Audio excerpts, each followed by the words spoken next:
بسم اللہ الرحمن الرحیم۔ السلام علیکم ورحمۃ اللہ وبرکاتہ۔ ہر آفت سے محفوظ۔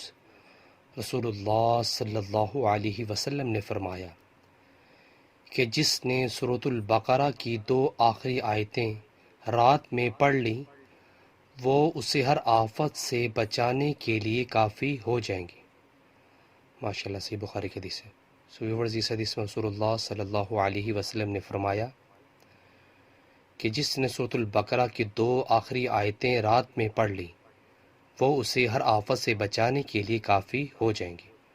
ویورز، ہمیں بھی چاہیے کہ ہم سورۃ البقرہ کی آخری 2 آیتیں پڑھ لیا کریں، وہ ہر آفت سے بچانے کے لیے کافی ہو جائیں گی۔ ویورز، ویڈیو کو آگے شیئر کریں۔ جزاک اللہ۔ السلام علیکم ورحمۃ اللہ وبرکاتہ۔